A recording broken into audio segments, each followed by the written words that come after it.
Welcome to Tales of Britain and Ireland. This is a podcast telling the stories, legends and folktales of Britain and Ireland in no particular order. Presented by Graham and coming direct from South Yorkshire, each episode tells a story or selection of stories from all across these islands and throughout their history, followed by a short and decidedly inexpert discussion of the origin and themes of each tale. Hello everybody and welcome back. Firstly, depending on when you're listening to this, you might have noticed a change to the entire podcast name. If you have up until this point been listening to Tales of Britain and Ireland, then this doesn't apply to you. But if previously you've been a fan of Tales of the British Isles, I'd just like to very quickly acknowledge that yes, the name of this podcast has changed, and that has been applied retrospectively to all previous episodes as well. That original name wasn't a great one, and I'm much happier with this one. The content remains precisely the same, and that's really all that needs to be said on this issue, I think. This is now Tales of Britain and Ireland, and I very much doubt you'll notice much of a difference. However, one result of this is that the podcast has become temporarily harder to find in search engines and the like. Therefore, if you enjoyed this podcast and would like to support it, there has really never been a better time to review it, to share it, or to follow us on social media. There's a website, www.talesofbritainandireland.com. There's an Instagram, Twitter, Facebook, and a Patreon with more episodes. Thank you to everyone who has signed up on Patreon already or has left me a review. It really is fantastic to receive. Okay, that's quite enough of that. Let's get on with the story of St Trinian and the Buggane.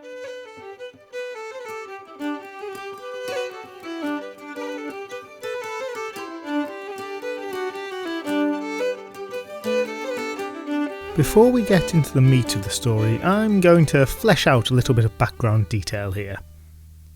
This is a story about a church.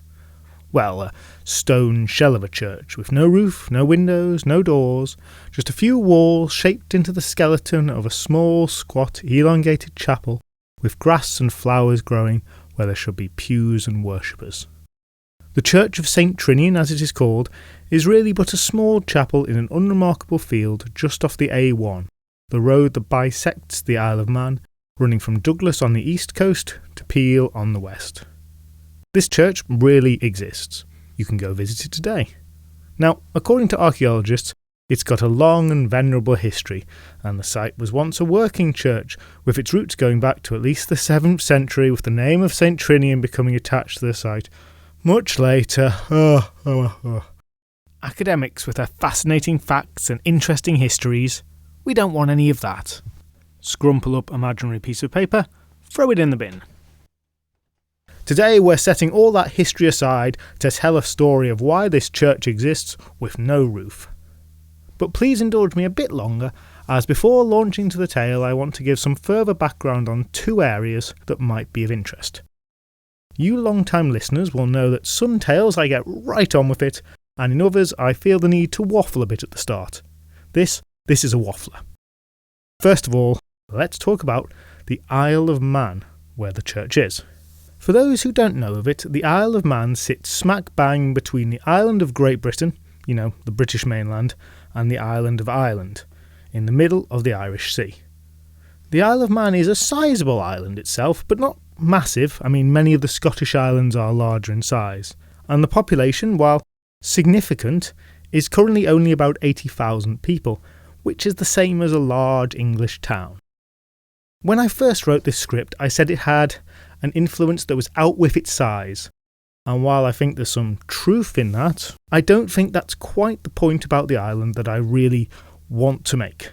It's not so much that its influence is outsized, but more that for such a small place population-wise, the inhabitants of half a single London suburb, the Isle of Man has a very distinct, ancient and well-formed identity, which is highly culturally significant. To give its entire history here is far outside of my ability or the scope of the podcast, but it is a unique blend of cultures, drawing influences from a great number of surrounding regions and adding a good helping of its own, forming something utterly unique. There are strong connections with the Scottish mainland, with the Scottish Islands, with Ireland, with Wales, with England and even with Norway. Critically, despite its small size, the island is an entire nation in and of itself, culturally and legally.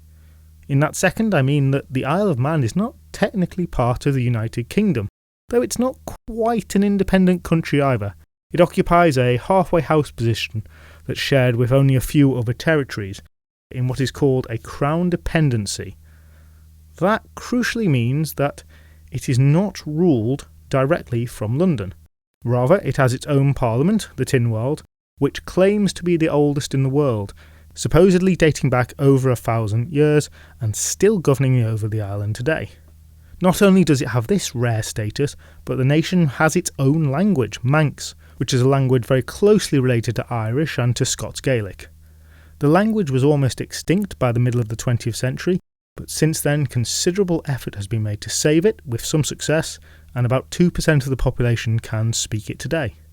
All of this makes it very culturally notable, and the Isle of Man has the distinction of being one of only 6 Celtic nations, the others being Scotland, Ireland, Brittany, Cornwall and Wales.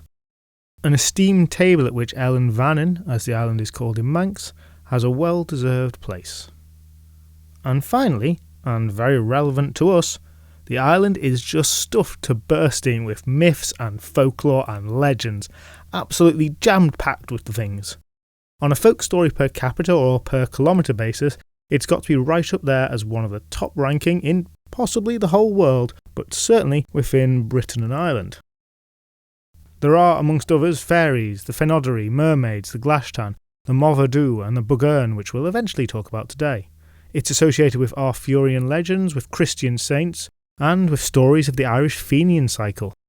The very name of the place is widely held, be it true or not, to come from that of the Celtic god of the sea, kind of, that's a whole other thing, we'll get into that in another episode, Manannán mac Lia, who is now really strongly associated with the Isle of Man. This is a place positively splitting at the seams with stories. And if you believe those stories, then the island and the sea surrounding it is home to a great multitude of supernatural creatures, gods, monsters, heroes, and much more besides. And it's this aspect of the island I want you to remember as we come on to discuss the next background detail. Because I want to talk a little bit about the coming of Christianity to all these British and Irish islands, and particularly the role that saints had to play. Now, our story is going to be set after this period, but I feel it's worth having a bit of a grounding in this. It's something we'll be coming back to in later episodes, but let's set the scene here. Forget what you might know about quote-unquote history and what these islands looked like before the arrival of Christianity. Just set all of that stuff aside. It's baggage. Let me instead set out how it goes down in medieval legends when Christianity arrives on these islands.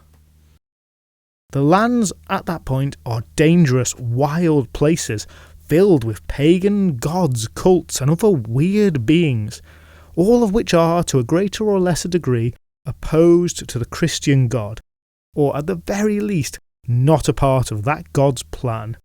Some of these beings are fully aligned with the infernal realms and the diabolical, but many others are kind of more halfway, just creatures or things that exist that don't seem to fit anywhere into the great human-dominated world of the New Testament God. The fairies, the giants, and others like them. And while he, with a capital H, has left these lands alone for thousands of years, now he's very concerned with establishing his power over the world through his servants, the Church and the saints. They aren't anything like saints today. They are far more of a kind of wizard hero. Great people, often from the continent, but equally likely to be natives to these lands who had been converted early or travelled to Rome to receive instruction and have now returned. These saints were spreading the good news verbally, orally, telling people about how great Jesus was, yes.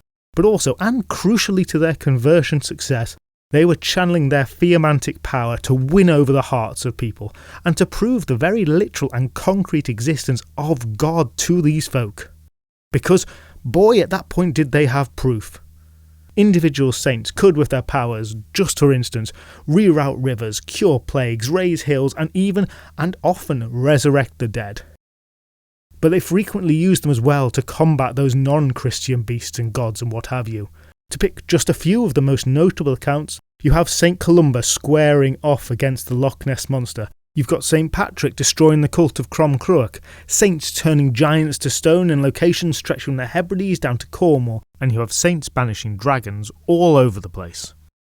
And in the wake of this elite tier superpowered vanguard came all the spread of the rest of Christianity, which combated all the lesser spirits, the fairies and boggarts, terrified of the blessings of the priests and the ringing of the bells, forced into more remote places, until finally those beings, once so pervasive and strong across the land, merely cower on its lonely outskirts. Christianity and the old beings of the island were at war, and the Christians were winning hands down. In the first round, the abilities of the saints and the willingness of God to step in with all his power was a huge advantage.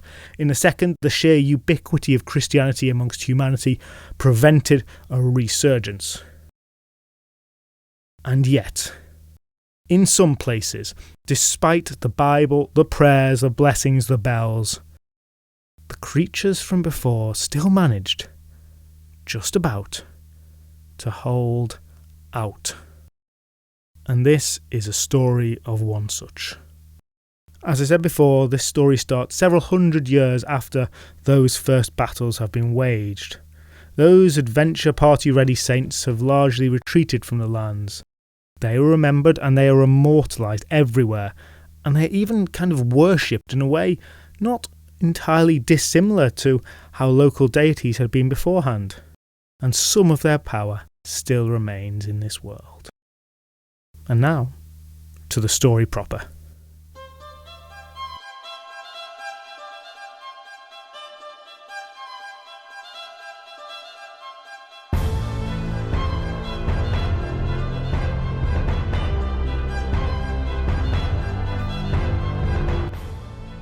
Our story proper starts on the boat of a down-on-his-luck Irish chieftain, desperately hoping that one of these saints' powers will help him out. Brodar is his name, and he has recently branched out from chieftaining into simple thievery, and he's now in his getaway boat trying desperately to sail away from Ellen Vanine back to Ireland with his ill-gotten goods. There is a bit of a story to this whole business, but honestly it's just not that interesting. To summarise, super rapidly, Brodar had some liquidity issues, but he did have a substantial amount of jewels. At that point, being an honest chieftain, he took his boat from Ireland to the Isle of Man, where there was the early medieval equivalent of a cash converters, some rich man prepared to give him a loan if he in turn would give up his jewels as security. But Brodar, you see, Brodar had gotten clever, quotation marks, and he had gotten the very not security conscious lender steamingly drunk, then took both the money he was being offered and his own jewels, put them in a sack with swag written on it, donned that tasteful black and white outfit, put on a mask, and hightailed it back to his ship at port and screamed to his crew, "Go, go, go, go, go!" A convoluted, intricately planned Ocean's Infinity heist, this was not. It was a crime of opportunity. But it had gone perfectly. The man they'd robbed would probably be still sleeping it off for days before he noticed, and Brodar and his men were already on their way back to Ireland and very unlikely to be pursued there. But the thing was that they were leaving the Isle of Man. Supernatural beings abounded in that place. In fact, they were so run-of-the-mill, their presence so acceptable and normalised, that by now the mechanism of bureaucracy had swung into action and processes had been developed to minimise the risk of them. Just as now we have rigorous food safety standards and policies and all that kind of health and safety stuff that creates endless forms and is very business unfriendly, just red tape just to save people's lives. Do you hate freedom? Well, they then on the Isle of Man had procedures for dealing with the supernatural that were quite similar. And one such procedure was very specific and never to be missed. It's actually not too dissimilar today to regulations that try to stop invasive species moving from country to country. though implemented for a slightly different reason. So, any boat sailing from the Isle of Man, well, a total decontamination was necessary, because docked in the port of Peel, there was no telling what could have gotten on board. It was a fairly simple procedure. Before any ship set sail from the isle, all that was needed was to carry a burning brand from a freshly kindled fire all over the vessel while muttering prayers and the like. This alone would be enough to drive out the fairies, the Buggans, the witches, and all other supernatural stowaways that might have crept onto the ship and hidden in it while it was docked. It seems they were attracted to ships kind of like hedgehogs into an unlit bonfire. No word on if they rolled up into adorable little balls, though. Now, in their haste to make good their getaway, this vital step had been skipped over by Brodar's crew. And unbeknownst to them, they had a passenger.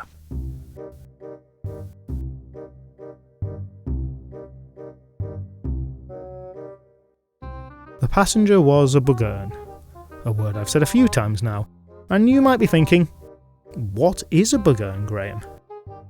Well, that's a good question, and it seems there are at least as many varieties of Bugganes as there are varieties of hinds. Consistent descriptions of these magical beasts are hard to come by. It's kind of a catch-all umbrella term for a class of supernatural beings, more like mammal than, say, mouse or whale. And any more exacting classification attempt is further stymied by the fact that Bugganes could change shape. But if we were to just discuss the Buggane's most standard shape, its bog-standard baked bean form, that in which it was most comfortable, most felt like itself maybe, well, it appears that that would be of a huge, hairy, fanged creature, flame-eyed, all terrible and bestial. I'd say perhaps a little like a black-furred abominable snowman, but that's just an excuse to say abominable snowman because I love that phrase and I haven't yet said it on the podcast.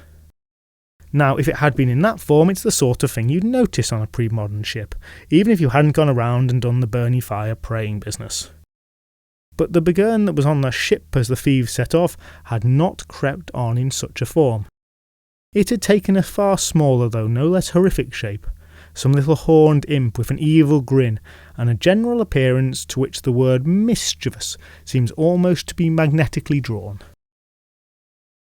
It had been merrily investigating the boat of these foreigners, likely rubbing its tiny taloned hands together with glee and plotting all kinds of minor acts of sabotage, when it became aware that the previously still vessel was now moving, with some fair speed.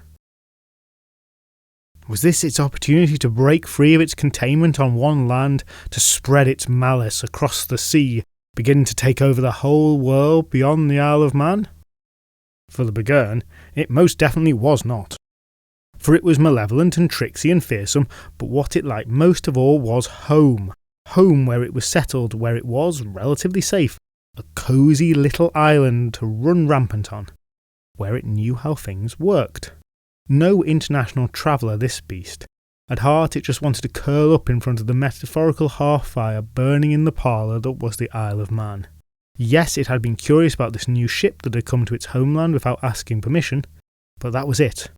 The Buggane did not want to be aboard this vessel anymore. And here, in the waters of Man, it had considerable power still. The creature flexed its magical muscles and summoned up a westerly wind to blow the boat back towards Elenvanine. Up sprung the wind, much to the surprise of the crew, for the day had been very calm. Now, though they didn't know its origins, the gale that appeared from nowhere was not at all to the liking of the ship's crew, and to Brodar in particular. They really didn't want to go back to the Isle of Man. But despite their oversight in failing to perform the cleansing, this crew were no bunch of wet-behind-the-ears slouches. A little bit of breeze was not going to stop them. So they did all those nautical things that need done in such circumstances. Trimmed the sails, braced the yards straight up, made everything secure, tuck in the reefs. Listeners, just to level with you here, I'm reading this from a list. I have no idea what most of these things are. And the two most experienced men were placed at the helm to manage the tacking as the ship sailed into the wind. And progress was made. The Isle of Man grew more distant.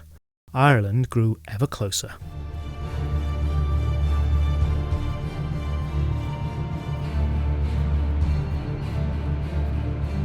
This infuriated the Buggane, and it redoubled its efforts, made the wind blow stronger. But the crew continued with their own skills, and while their progress slowed under the onslaught, progress was nevertheless still made. Until finally something in the Buggane snapped, and its plan changed from simply directing the ship back to taking it all the way back to the island at speed and destroying it into the bargain. For if there was one consistent characteristic to this particular Buggane through all these stories of it, it's that it really didn't like to be challenged. The Buggane roared, and the wind and the rain transformed into a storm the likes of which had not been seen in those seas for a century. The crew were now powerless against it. They started to try and turn the vessel, all thoughts of their crime now gone. Their only concern was to get back to shore and save their lives. But it was too late. A mast snapped, falling down onto the boat and then over the side. Where it had smashed down, it had cracked into the hull, and water began to pour in. All efforts to control the boat were now good as impossible, and it was carried by the winds and the waves back to the isle at terrifying speed and on a collision course with the rocky coast. Men were strewn around the deck, trying desperately to keep a hold onto something, to stop themselves being washed overboard. Brodar looked around in desperation. He had only one option left. This chieftain and amateur robber produced from his pouch a small leaden image of St Trinian, and he held it in his hands, and he prayed for all that he was worth. This early Pictish saint was centuries dead by this point, but his cult was very much alive, and Brodar was a believing member, even if he hadn't been the most attentive until this very point in his life. Praying and bargaining he was, because that's how saints and the divine worked.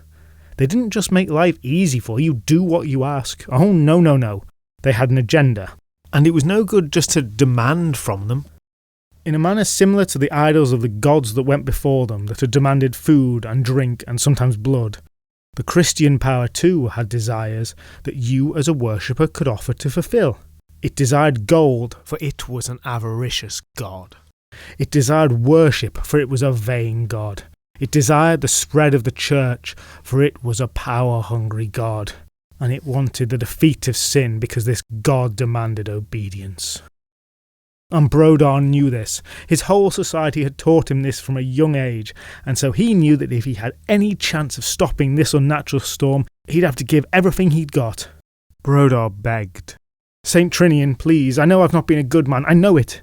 But if you stop this, then I swear I'll return that Manxman all his money. The storm continued just as fiercely. Brodar babbled. I'll build a church for you, dedicate it to yourself. The storm continued still. The saint seemed unmoved. Brodar took this as a sign that, perhaps reasonably enough, the saint didn't quite trust this 11th hour conversion. I promise I'll never sin again, and I'll give that Manxman every coin back and apologise to him, and I'll sell all my jewels, and I'll build you a church as far inland from this horrible sea as I possibly can, just as long as you hurry up and please save me right now.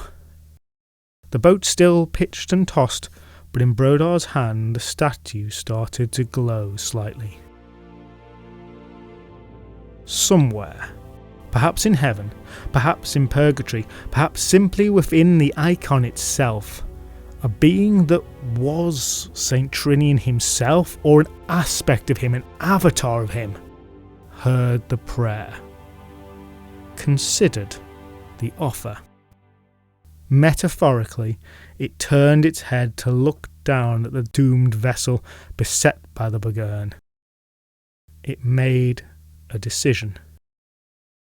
And that thing that was sort of St Trinian pulled aside the veil from the other place, and he stepped into the physical world.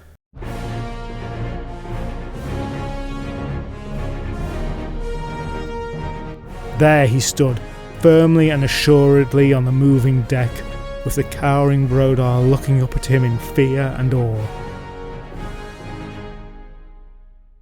The saint, all glowing white, didn't say a word, but immediately got to work.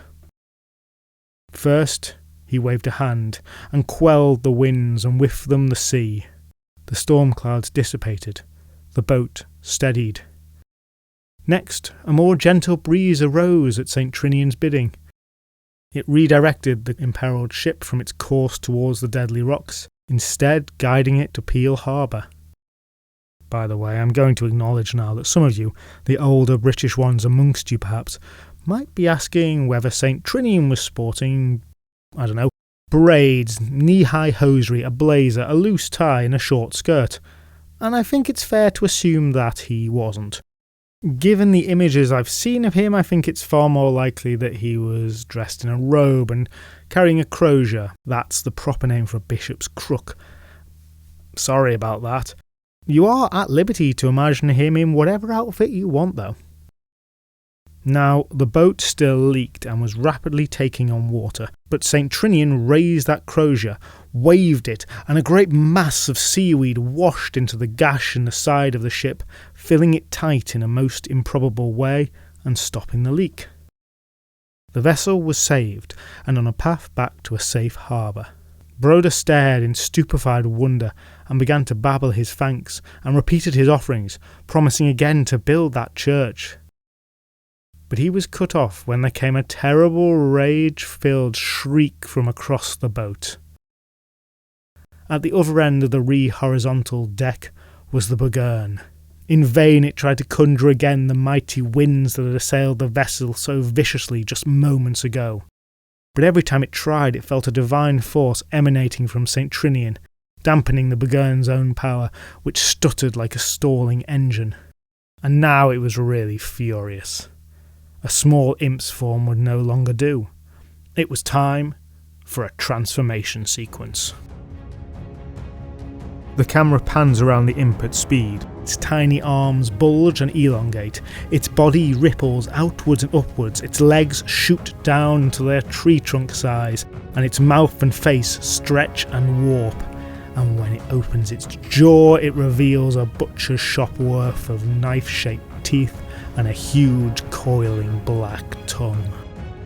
Finally its eyes turn ember red, and now on deck stands a hideous demonic figure, the weight of which destabilises the boat, towering over Broder, St Trinian and the terrified crew. It tilts its head back, and it bellows.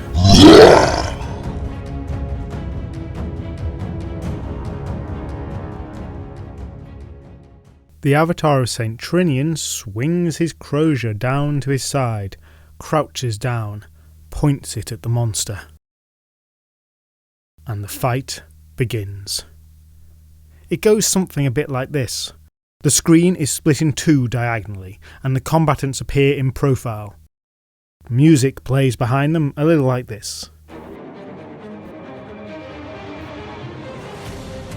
There is nothing in the background of the images but a colour palette that reflects the personalities. Behind the Buggane is all black and red, behind St Trinian all white and gold. The camera zooms in further to just their eyes.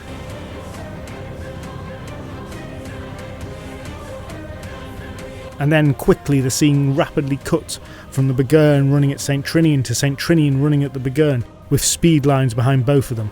They run back and forth, the camera cuts, the total movements of both of them seeming to cover a far greater distance than the length of any ship deck.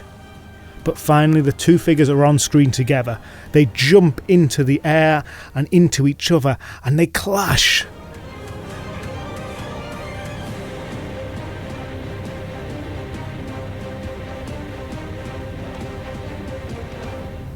And it's a terribly uneven contest. I'm not quite sure how the avatar of St Trinian did it. Perhaps he swung that crozier like a mighty club. Maybe he held out one hand dramatically and a great force blasted from it, represented by an appropriately coloured beam of light. Or perhaps yet he held his hands together in a gesture of prayer and supplication, channeling the divine that interceded on his behalf with the sound of a choir of angels. But however it was done, the result was that the Buggane found itself flying through the air at great speed, its trajectory arcing up onto the top of the very cliff it had aimed to wreck the ship against.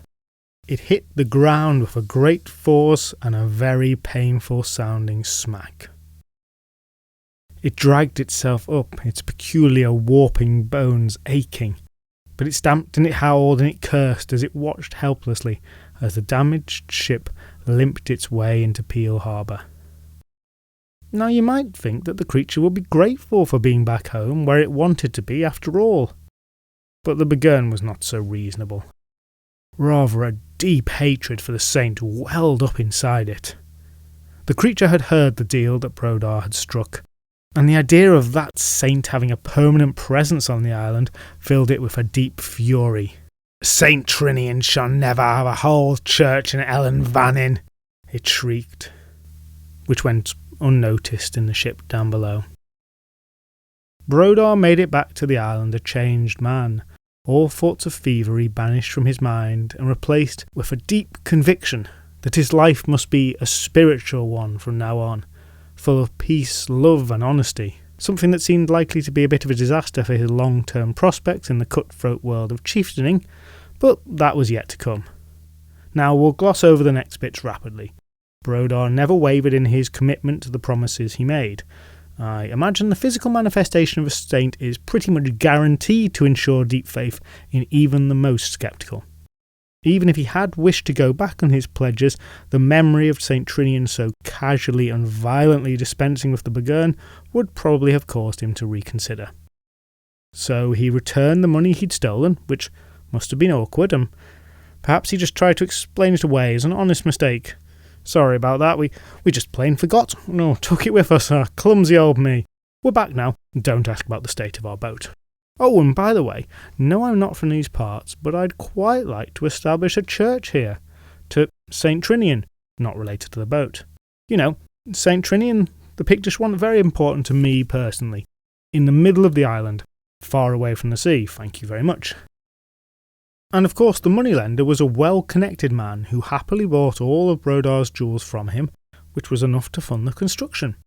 And by happy coincidence he knew just the site for a church. Soon it was all arranged, and construction began on St Trinian's. No, not that St Trinian's. And now a quick aside here.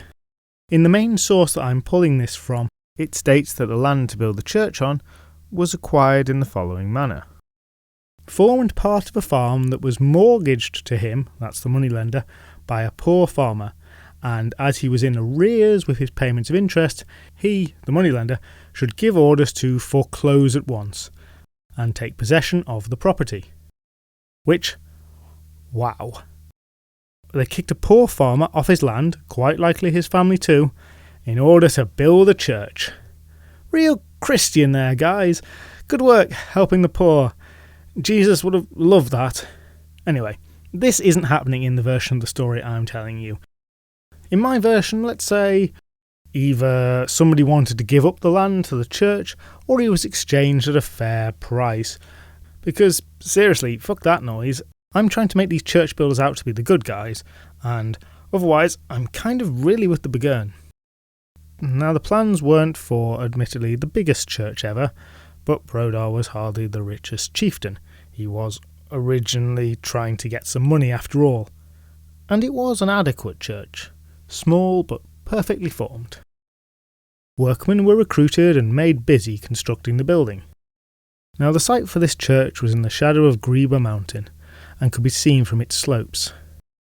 And from that mountain, which if we're being honest here is really more of a big hill, the Buggane watched the merry construction workers. They were a good-hearted, jovial bunch, all high-vis jackets, pencils behind their ears, drinking strong tea, wolf-whistling at each other affectionately while they passed, and treating any women they saw with the utmost respect.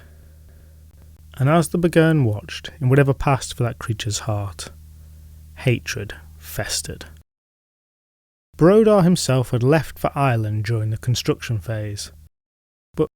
The Buggane didn't care about him specifically anymore. Its mind was focused on St Trinian. There were other churches on the island, to be sure. This was hardly the first, and it wouldn't be the last. The island was a very religious place. But there wasn't a church to St Trinian, and the Buggane had sworn a vow. there wouldn't be one. So when night fell, when the power of the pre-Christian creatures was strongest, the Buggane would come to the worksite, destroy everything that had been done in the day. More alarmingly and dangerously still, it made crude traps, dug holes that the draft horses might trip in, and they did. At first the workmen put this down to bad luck, but after it repeated a few times it soon became apparent that something more sinister and supernatural was at work. And this was swiftly becoming a real problem. If things continued like this, work would very soon have to be halted.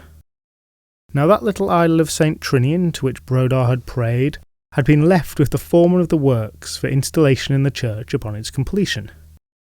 The foreman of the works was, naturally, a pious man, and seeing the hand of devilry at work, he thought to pray to that idol. Almost immediately St Trinian again appeared. The foreman seems to have reacted reasonably coolly to this. Now, interestingly here, we begin to see the limits of the saint's power. He knew the sabotage of the church was being carried out by the Buggane, and he told the man as much. But St Trinian wasn't able to stop it completely. He couldn't just go smite the Buggane, but he did have a kind of workaround solution. A solution which to my mind smacks much more of the works of a cunning man or even of a pagan god than of a Christian, though perhaps such a distinction is overdrawn. I might say something like, well, that's just Catholicism for you, but these little rituals seem to go even beyond the usual bounds of that. So what do I mean? Well, the saint left some very particular instructions for the foreman.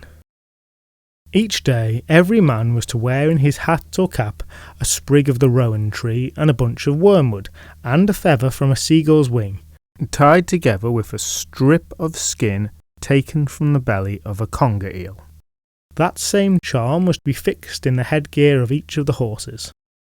And at night, every night, a fire had to be lit in front of the unfinished church, burning only the wood of the rowan tree, and a watchman must keep it burning the whole night through, not let it go out for an instant. Its enchanted smoke would render the Buggane powerless, but only as long as it was kept burning. And having given his lengthy, complicated and quite surprising instructions, St Trinian departed. The foreman did as instructed, though this all added to the cost, of course. A man overnight, a constantly burning fire, never mind the extortionate going rate on conger eels. The cost of this small church, already far over budget due to the Buggane's activity, was reaching HS2 levels of spiralling overruns. Brodar was going to have to pay up some more if he wanted his church completed. Eventually, word got to him, and he did. So the new and unusual PPE installed, work recommenced, and this time it was much more successful. The Buggane watched angrily and impotently from Greba Mountain. The taste of rowan sickened it. Those wormwood, gull's wing and conger eel hats offended its fashion sense. No more could it go close to the site. Maybe this was time to call it a day and get a different hobby. No, that wasn't the Buggane's way. If anything, it devoted more of its energy to the church now, stopped showing up at its regular karaoke Thursday nights where I assume all the other fairies and the like hung out. It didn't want to take its glowing red eyes off that church for an instant. And as soon as someone slipped up, it'd be there. A workman took off his hat and set it down as he ate his lunch. The Buggane altered its shape, flowed down the mountain to the unfortunate worker, cast caution to the wind and physically attacked him in some way. Now he was free of protection. Usually, humanity and the supernatural residents of the islands existed side by side in a kind of uncomfortable truce. But around the construction of this church was all-out warfare. But it wasn't enough. After one or two careless workmen suffered the Buggane's wrath, the rest quickly learned how serious things had gotten. They kept their hats very firmly on their heads. Over several weeks, persistence and hard work paid off, and at last the church was nearly complete. And now it is the evening of the day before the consecration of the building that would basically finish the job, Then a church of St Trinians would stand on the island and the Buggane would be thwarted.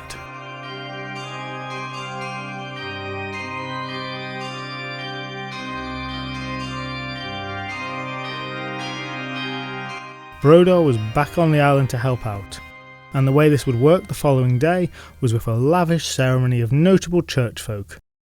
Most notable of all, the Abbot of St German, who would lead the consecration, along with various other monks and priests, and a smattering of the island's nobility along with them. The workmen had worked doubly fast that last day to have it all ready in time, and it was almost finished. Just a small amount of work needed done to the roof that the foreman knew they'd have time to get done the next morning prior to the afternoon ceremony. It would be fine. Exhausted from the crunch-like conditions of the last couple of weeks' work, the construction workers took to their beds. Now, they were conscientious. They did not forget about the Rowan fire. But the poor fellow who had drawn the short straw to be watchman that night had unfortunately been co-opted to work the day as well, because, well, it had to be finished. The nobles were coming. Textbook example of a false economy this one turned out to be. For this workman, big and strong as he was knackered. He had a commendable work ethic though. He lit the Rowan fire, got it going as per every night. That was all that was needed. It would burn for quite a while yet. Now he would just have a quick nap and be awake again to add more fuel to it in a couple of hours. He wasn't kidding himself about that either. He would have woken up and done just that, if it hadn't been for the Buggane.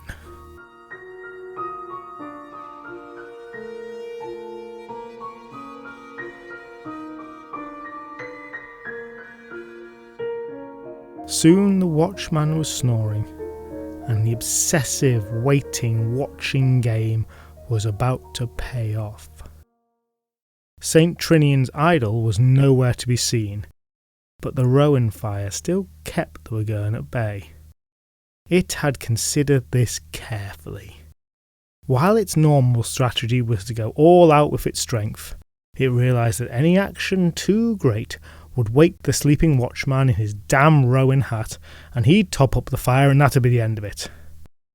And while the creature dearly wished to choose violence, this was worth a little bit of subtlety.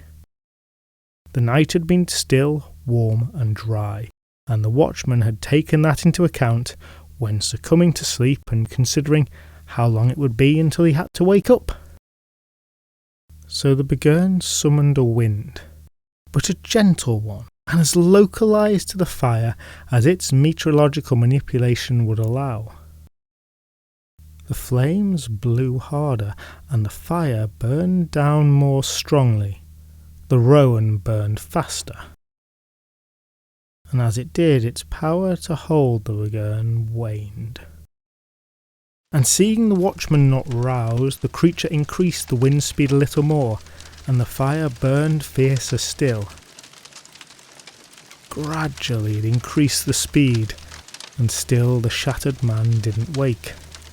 The fire burned hotter and fiercer and faster. Closer and closer crept the Buggane as the fire got smaller and smaller. It called on its powers again, and summoned a slight rain now. Still not quite enough to wake the man, but enough to dampen the remains of the fire. Drops landing on embers with a sizzle, extinguishing them.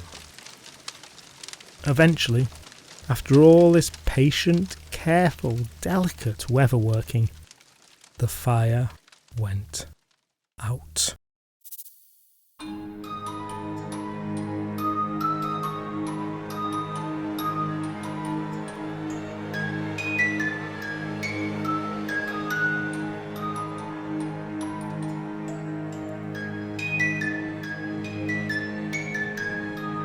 The night was dark now, but it was not silent, for the Buggane roared triumphantly, waking the watchman with a terrified start.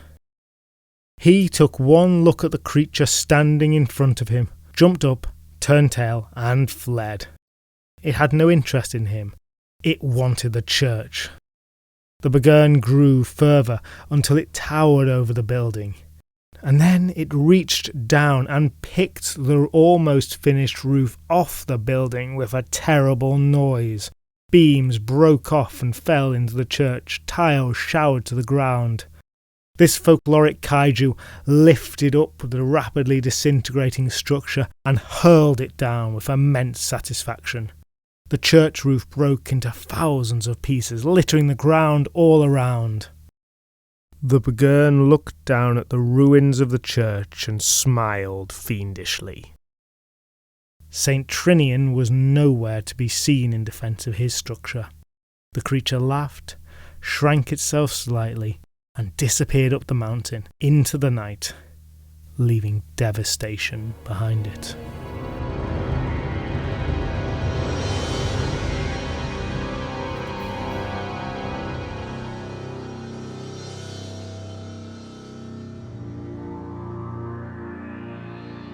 And this is where the story really becomes about money.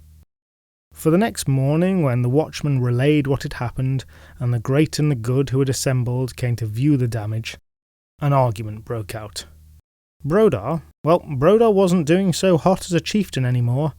His money had largely gone into the church, and now that was in ruins. He pleaded with the bishop to just consecrate the church as it was, so his deal with St Trinian could be fulfilled. But the bishop, surveying the scene, who had promised the priesthood of the church to a friend of his, was aghast and having none of it. "I cannot and I will not consecrate a church with no roof on it, and the blessed St Trinian of holy memory expects you to complete him a proper church and a shrine in accordance with your vow." "I've given everything I've got to do it," said Brodar. "Nothing more can be done. I have nothing more to give." And he didn't stop there. "If your Manx workmen can't defend enough against the Bugganes and fairies that plague this place, well, I reckon that's your problem, not mine or St Trinian's. I've done everything I can. I've paid him back double, triple," he said, perhaps forgetting it was his life he owed to the saint. "I have done my part. I am finished." And so saying, he rode off, and back to Ireland he sailed. And I'm afraid there's no word on whether going back on the deal he'd already received payment on had any implications for Brodar. It feels like it really should have done. Given the power that St Trinian wielded, this breaking of the pledge feels like there should have been serious consequences. And there might have been. I kind of almost hoped that there was, else, well, what does it say about St Trinian? But if there were such consequences, they never compelled Brodar to renounce his decision, return to the island, and press on with construction. Now, obviously, the wider church didn't want all this work to go to waste, and the moneylender who had provided the land would prefer not to have a half-completed church on it. And yet, that's where the squabbling began again, about who would pay and whether they could keep the Buggane away. And all the supernatural threat elements of this story, and indeed the situation, were drained away by the dull mundanity of finance and logistics.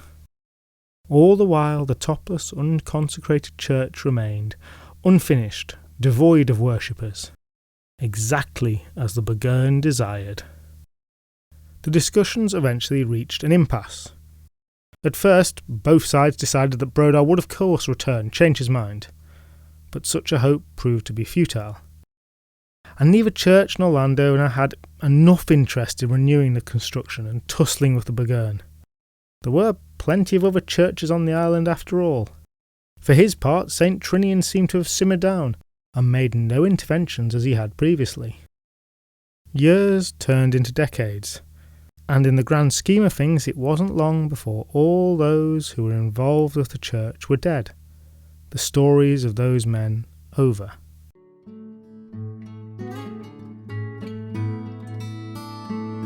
Weeds grew in the shell of the church.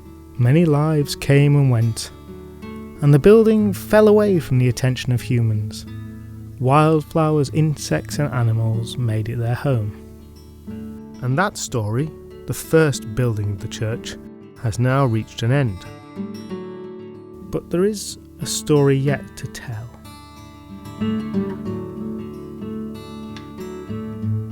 And just a little aside about this here, just for anyone who has reached this point of the episode and has already heard the story of this church and the Buggane, and is thinking, none of this is the story I know.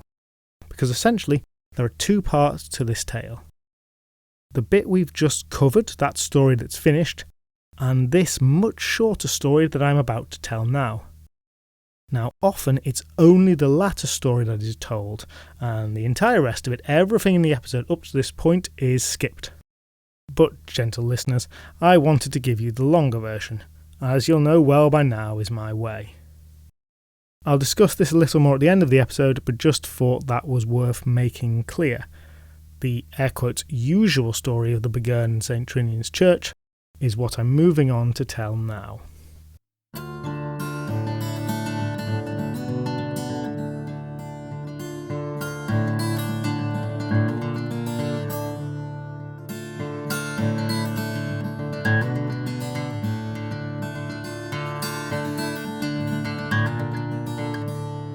So, back to it. Centuries pass. A lot happens in that time, but none of it in the shell of the Church of St Trinian's. Now, the exact impetus that compelled all this to change is unclear. You could say the island was more populated now, churches more needed. Whatever it was, some relevant butterfly flapped its wings or a pebble tumbled, and soon certain folk of the island were discussing putting the roof on the building that had remained abandoned for so long. Robert Quayle in particular led the campaign. He was a man of some note in the community, and one of those generic rich men who thought that getting the job done would be good for him in some vague way. Now, the passage of time had not erased the memory of what had happened during the initial construction of the church. Because while there were fairies and Bugganes and magic that affected the island to some extent or another happening all the time, that victory of the Buggane over Christianity was sufficiently notable to be well recorded in histories, oral and otherwise. And the people knew also that the Buggane would still be around. Unfairly as it seemed, age didn't take such creatures like it did mortal men. But they really wanted to put that roof back on. Funds were raised and tentative work began. Now they didn't know the ways of keeping the Buggane off, those peculiar strange old Rowan charms. And yet the construction continued uninterrupted, and a false sense of security settled on the workers and their masters. It turned out that Bugganes belonged to centuries past. Those times were gone. Perhaps they even dared to take some pride and think themselves more holy than their ancestors. But unbeknownst to them, the Buggane, high on its mountain home, had indeed noticed. And the passage of time had done nothing to dull its determination to keep St Trinian from having a church on the island.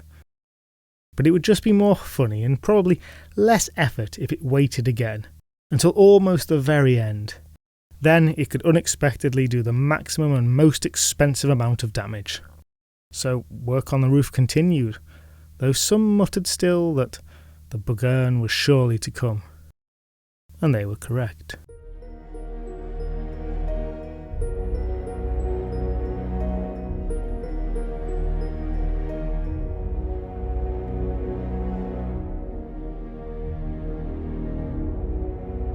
But St Trinian felt it was time he intervened again. The saint's methods had changed during the centuries. His idol was long lost, so instead he appeared in the dreams of that man financing the construction, Robert Quayle. Robert was half awake in bed when a kind of ghostly apparition of the saint appeared, floating above him. "Robert Quayle," said St Trinian. "Robert Quayle. Can I call you Bob? Bobby? Robbie, Robbo, the Robbler, Bobster, Bob the Builder. No, I'll stick with Robert. Robert Quayle." Robert sat bolt upright. "Your noble efforts at finishing my church have not gone unnoticed," continued St Trinian saintily. "Well done, Bob. But alas, the horrid creature, the Buggane, waits to destroy what you have worked on so hard. I won't give you the backstory to it all. It's taken quite a while to get here in this episode. But trust me, that beast hates me. and if left unchecked, it will bring destruction. But worry not, for I am here to tell you of a very unintuitive way to deal with this situation. Now, I know this is going to seem outlandishly particular, and the mechanisms behind it totally incomprehensible, so don't ask any questions, and just listen to me very carefully. Robert nodded. Now, on the night the roof is finished, the Buggane will try to rip it off.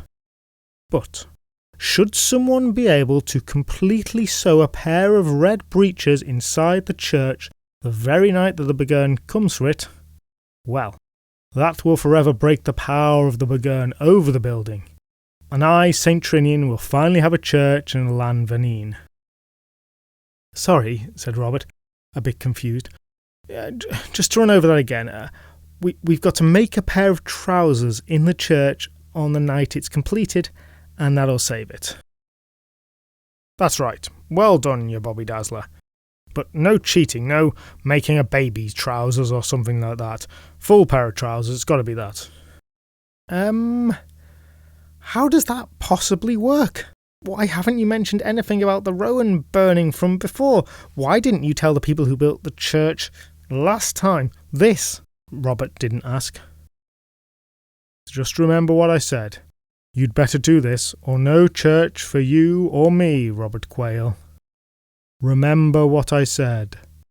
And St Trinian drifted up and out of the ceiling. Remember, remember. And suddenly Robert awoke with a start. It had all been a dream. How much cheese had he had? He shook off the memories of the dream, dismissed it as just that. But when it came the next night, and the one after that, well then it started to seem a little more compelling. No sensible man ignored the words of a saint, even if they were in a dream, and even if they were some very odd words. Now, our Robert was a rich man who was restoring the church to get into good graces with God in the afterlife and with the locals here on earth. He was not the kind of man who'd ever made his own trousers. But fortunately, the saint hadn't specified it had to be him. Word went out to the community, a call for someone who could sew a pair of trousers in quick time. A self-starter used to working alone, comfortable in high-pressure environments, some experience in dealing with the fairy realms, desirable. Luckily enough, someone who almost fit the description, apart from that last part, was available. Timothy the tailor wasn't just a borderline happy families card. He was an experienced, successful local tailor, an entrepreneur, proved enough to be prestigious in his career, but young enough to have ambitions to make much more of himself. Here he saw an unusual opportunity to do just that. He was a cocky sort, this tailor, which is probably what you needed, and he rocked up to Robert with a swagger about him.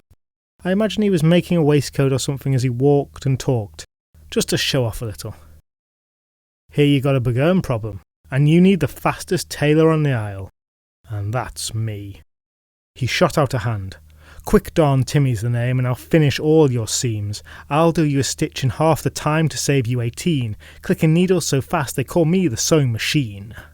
Yeah. Channeling that Howard Moon energy he was. Rob considered Timothy. Honestly, he'd like options, but the man could clearly sew and, well, he was the only one who'd come forward.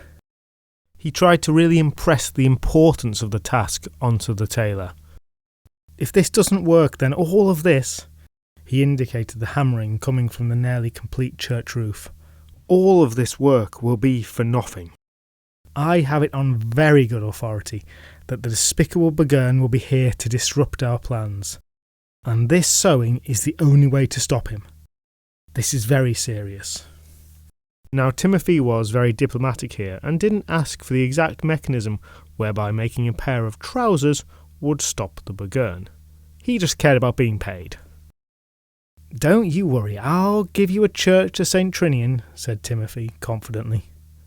But this seems like an important job and a dangerous one. So, you'll pay me up front now, and then if I succeed, you'll make me the sexton of this church, with all the income and prestige such a position carries. Listeners, I don't really know what income and prestige comes with such a position, but it was apparently a highly coveted one. Those are my terms, take 'em or leave 'em. And with little option but to risk the destruction of the church, Robert Quayle agreed. A few more days passed. The roof was completed. The time for the church's consecration was almost at hand. If the Buggane really was out there and wanted to stop it, this night was its last chance. Now, I don't know if Timothy really believed in the Buggane. It hadn't been seen in centuries. But a lot of people certainly did, so perhaps he was amongst them. So I don't know quite what he was thinking as he made his way to the church that night. He was completely alone, whether due to a stipulation of St Trinian in the dream I've skipped over, or just plain caution and cowardice from everybody else. But the others wished him well as he went to his task. And now he walked the dark path through the near disassembled construction site and into the door of the near fully assembled church.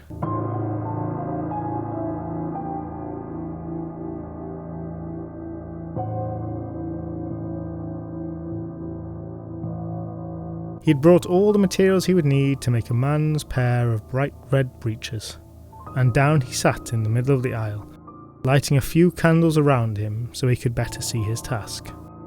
And he set to work, singing a merry little song to himself, as was his way.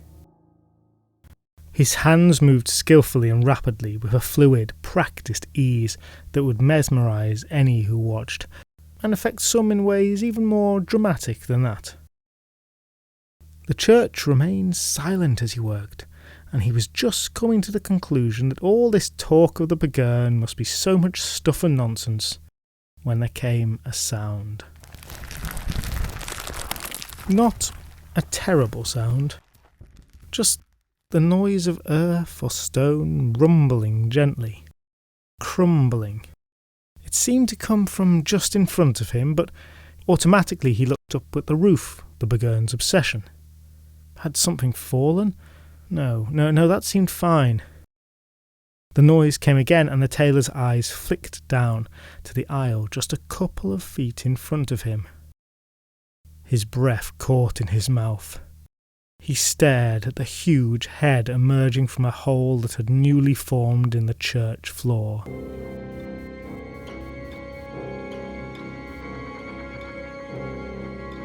It was vast and frightful, with great goggly green eyes, distended nostrils, a wide jaw, and fierce, jagged fangs. But Timothy's courageous talk had not been bluster. He was a brave man indeed. He tore his eyes from the Buggane and focused back on his work, moving his hands even faster than before. This response was not well received by the Buggane, and its dripping, awful maw formed words. "Timothy, do you see this awful head of mine?" "I see that, but I'll sew this." And on he went with his work. Powerful arms ending in large, clawed hands emerged from the hole, and the Buggane pulled itself up further. "And do you see this? My great body, huge hands, terrible talons." Timothy worked furiously, didn't miss a stitch, tried to keep firmly in the zone, replied, "Yep, I see that, but I'm sewing this." The Buggane climbed out of the hole, and it stood in the centre of the church, a towering, fearful figure. "Timothy, do you see my great limbs, my huge feet, my long, terrible claws?" There was just a button left. It was so close to being done. But the Buggane went for him, and Timothy broke, leapt up, and more nimbly than he'd ever done before, he turned and he ran. The creature behind him laughed triumphantly. Timothy barrelled out of the church door. He was scarcely through it when there came a tremendous crash, and in a shower of masonry dust and ripped woodwork, down came the new church roof. He risked a glance behind him, hoping that it was all over. There was the Buggane standing in the wreckage of the church. The Buggane he had challenged, seemed to make fun of. And if there's one thing we know about this Buggane, it's that it really doesn't like people standing up to it. It looked at him. Timothy turned and ran at a speed faster than he'd ever run before, as though he had within him the power of the free legs of the Isle of Man. Behind him came the fearsome Buggane, loping along, angry at this man's impotence despite its own victory. Claws outstretched, teeth bared, ready to tear the tailor to pieces. The tailor ran for his life and the Buggane pursued.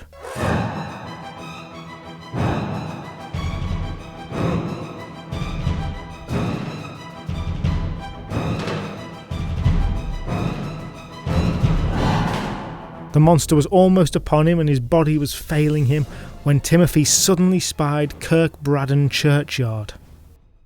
Consecrated ground!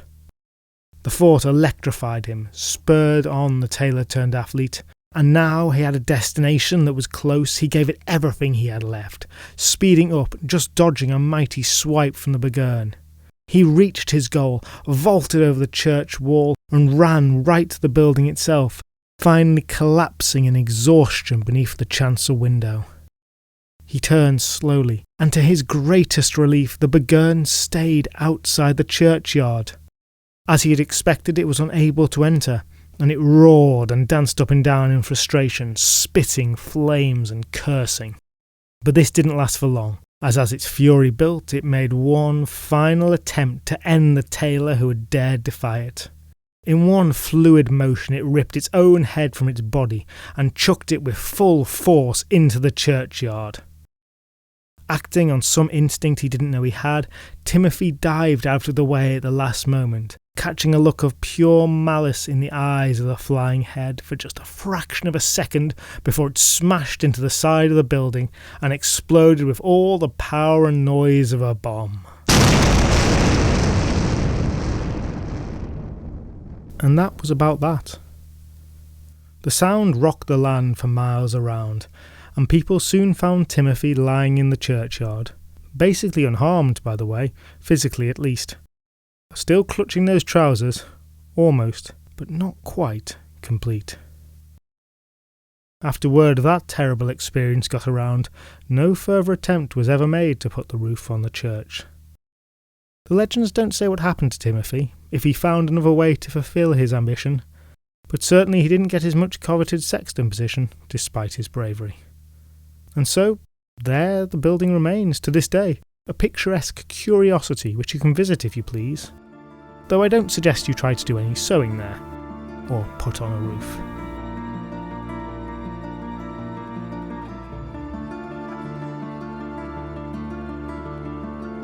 And what all of this makes clear for me is that, for all his show of strength and power, St Trinian's authority had been very clearly checked by the power of the Buggane.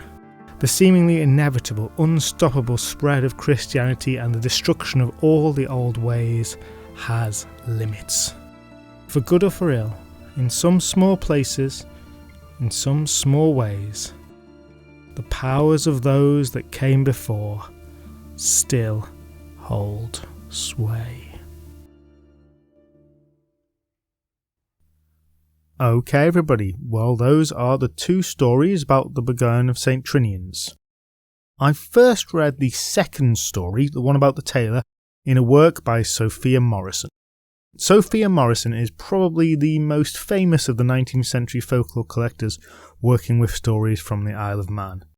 A Manx native, she collected a lot of folklore from the island in the late 19th century and early 20th century, culminating in the publication of her work Manx Fairy Tales in 1911. That work was very well received and popular. During her lifetime, she was an absolutely key figure in the promotion and revitalisation of Manx culture and language, and in the general idea, now well accepted, that the Isle of Man is a Celtic nation. She's definitely a very important figure in the 20th century history of the Isle of Man. And unlike some folk collectors, she even named some of her tellers. She was the first person to write down very complete versions of a lot of these tales. She particularly used as her source fishermen of the town of Peel on the west coast of the island, where the Manx language and its old Celtic culture hung on a bit more. And in her fairy tales, Buggernes crop up a fair bit, including a story whereby a Buggane faces up to our old friend Fionn McCool, though not the Fionn from the Fenian cycle that has appeared in stories on this podcast previously. Kind of a different version of a character with the same name. Morrison says of Buggernes, quote, "They can appear in any shape they please, as ogres with huge heads and great fiery eyes, or without any heads at all, as small dogs who grow larger and larger as you watch them, until they are larger than elephants, when perhaps they turn into the shape of men or disappear into nothing, as horned monsters, or anything else they choose."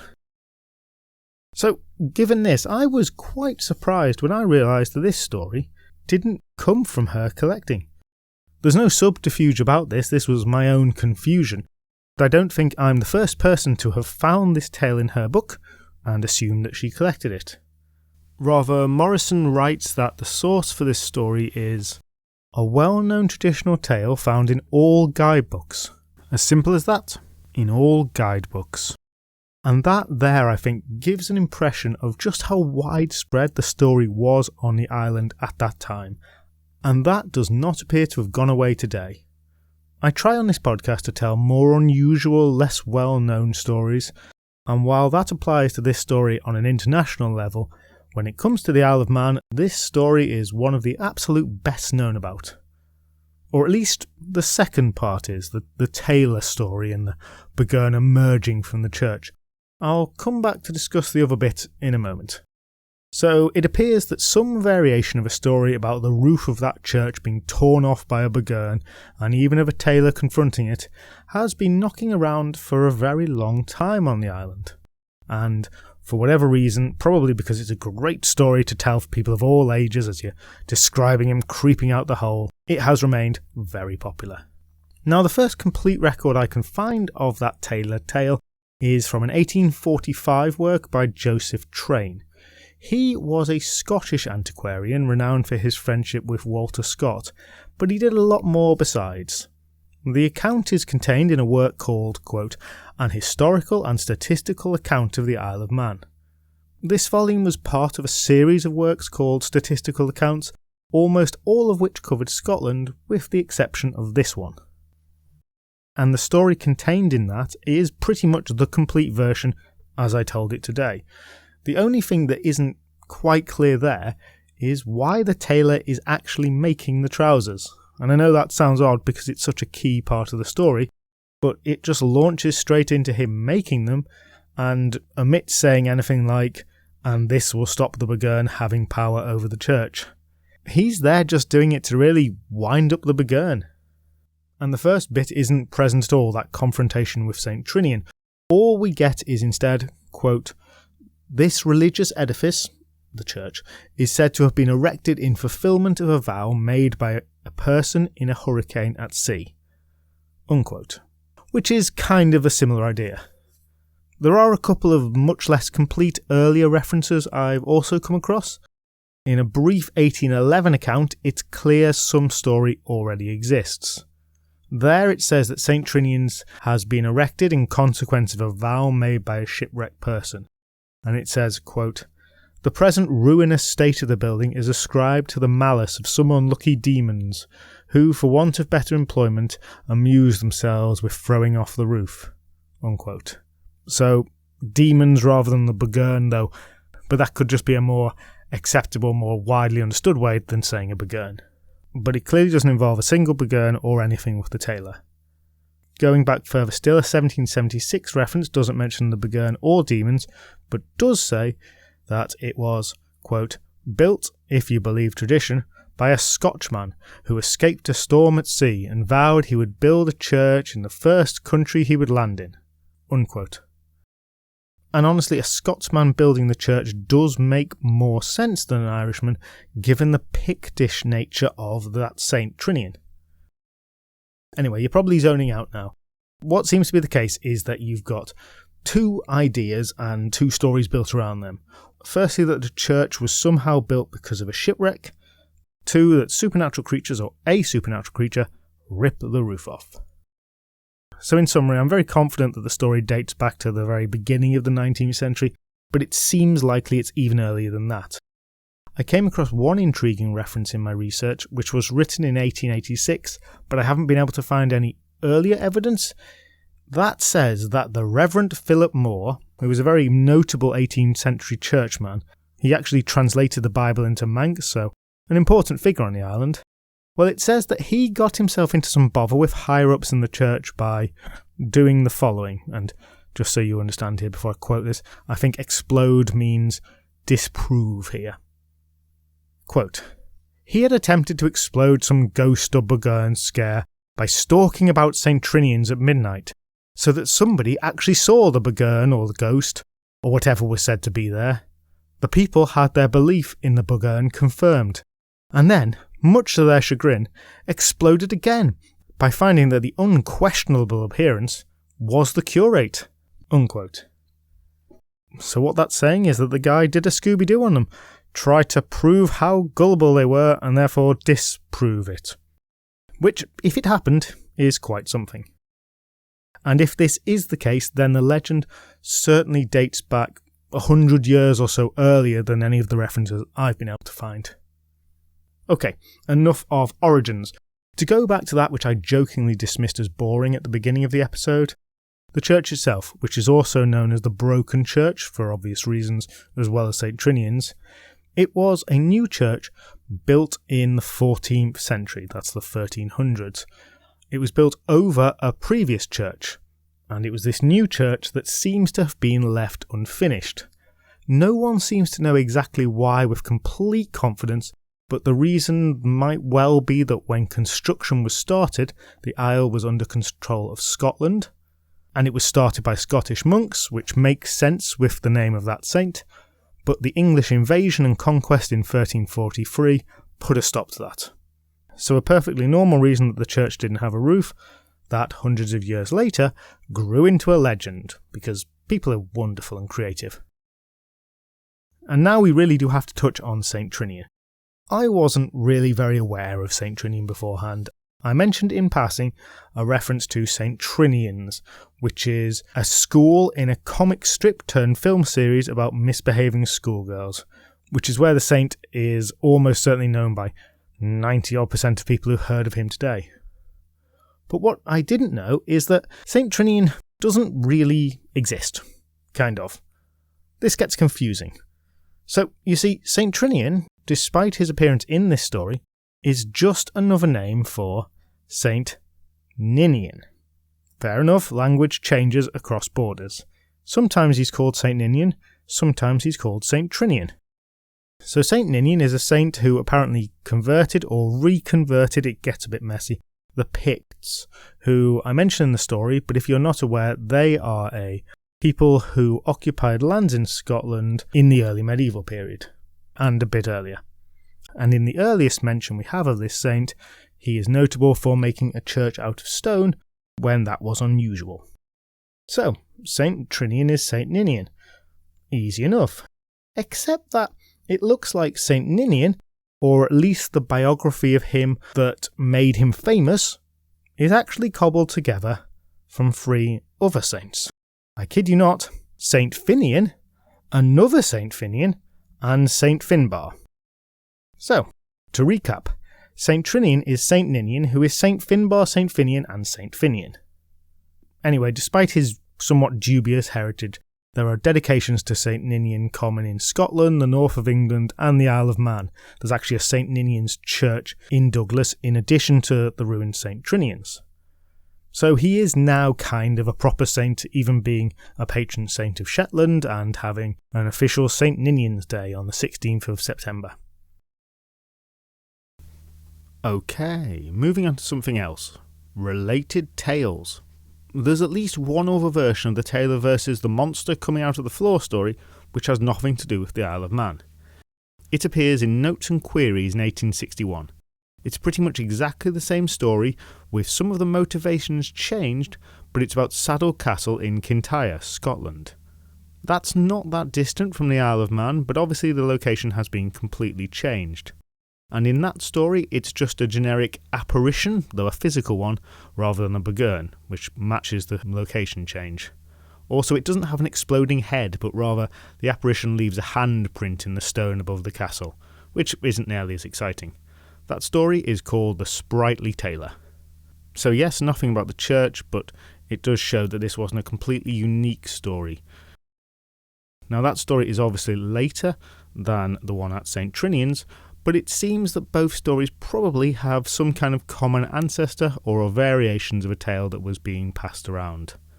There's also a song that appears in a mid-19th century collection of Scottish folk songs that has a similar-ish idea, but a few more steps removed. I actually find that one kind of more creepy. In that, a woman sits alone sewing, and various bits of a creature assemble itself in front of her, from the feet upwards, until eventually appearing as a full, terrible being. When she asks why it has come, it replies, "For you." This is a tale that's meant to scare children, but it's kind of even worse because the figure is meant to represent death. I've linked a good recorded version of that on the website page if you want to listen. So, it seems there's a general motif of something emerging bit by bit, and that is knocking around in Scotland and the Isle of Man in the mid-19th century. Train's Isle of Man story is the earliest in print I found it, but I wouldn't be surprised at all to discover there's an earlier version somewhere which I've missed with a different location. But what is certainly true today is that this story is now very firmly associated with the Buggane of St Trinian's. Anyway, this is getting a bit rambly, but if you've been following, you'll remember that I've been talking all this time about the tailor story, and a vague reference to someone shipwrecked. So what about the bulk of the episode, the whole Buggane sabotaging the ship, the moneylender, the showdown with St Trinian? Well, I've lifted that from an 1882 book by Edward Callow, called The Fynoderee and Other Legends of the Isle of Man. I've made some changes to that story though, because in that the Buggane is very small. There's a picture on the website and honestly it just doesn't seem to make sense or look like any other version. And also probably because he's so small, Callow's version has lots of Bugganes taking the roof off the church, which doesn't really tie in with the rest of the story very well, which was why I've changed it. So, Edward Callow was another Manx author, but one of considerable less renown than Sophia Morrison, and writing some 30 or so years earlier. He's definitely telling versions of folk stories that he's heard, but he's a lot less committed to the whole collection thing, and is much more interested in just writing a good book to make money or otherwise, using the Manx as a bit of a hook. So his stories are clearly not quite the original. There's a lot of extra material in there and they're quite literary. He added a lot, and I mean a lot. Believe it or not, this episode is a quite shocking reversal of the usual way this works, where my version is slightly shorter than his. There's a lot of stuff about that moneylender that I just took out. So I'm not criticising him here, but just so you understand where Edward Callow is positioned, I'm going to quote wholesale from the website mankliterature.com on this, and say, quote, "Callow's book was never meant to present accurate records of the tales. Rather, it was conceived of as literature founded in Manx folklore, rather than the pure folklore itself." Unquote. Now that means there is some fair possibility that the whole bit about St Trinian defending the ship was entirely made up by Edward Callow. Also, it might not have been. I just can't find an earlier version. As always, the disclaimer applies that this discussion section is inexpert. But I decided to tell that version of the story for a few reasons. Firstly, it makes it longer, and you know how much I love that. Secondly, it was the only story that adequately tied together the founding of St Trinian's after a hurricane and a shipwreck, and St Trinian's as plagued by the Buggane. And thirdly, it seems like a good way to introduce magical saints, which I expect to become a bit of a reoccurring theme on the podcast, given how often they crop up. Anyway, I've made slight changes to his story, so what you've got here, as per usual on this podcast, is a mishmash of a few different versions of the tale to create a completely new one. Okay, other topics I might like to discuss are Rowan and the general non-Christianness of the magic combined with the Christian saint, but I think that's just a bit too much and this has gone on enough already. So I'm going to leave that there for the moment. A reminder that there's some illustrations, links, pictures of St Trinian and the Buggane on the episode page on the website. That's www.talesofbritainandireland.com. I said all that stuff about please support at the start of the show, so I'm not going to repeat it now, but I will say a massive thank you to all my patrons and give a shout out to those who have signed up since the last episode. That is Tony, Neil and Vanessa. A new Patreon episode will be coming sometime later this month, featuring some more Manx folklore. Thanks as well for the reviews. Alex P12 and Mermaid Makers were especially lovely, and I really appreciate them. Now, next episode, we'll be moving on to look at one of the earliest and most unusual examples of what has become one of the absolute mainstays of European folklore in the last 2 centuries, and which appears, unexpectedly, in Wales. Join me then, when we'll be discussing the Wild Hunt.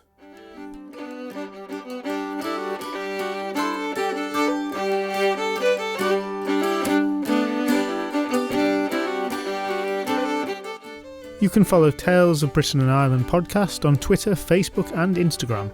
There's also a website, tailesofbritainandireland.com, where there's a page for each episode which contains more information including illustrations, asides and recaps, along with other additional bits and pieces to explore.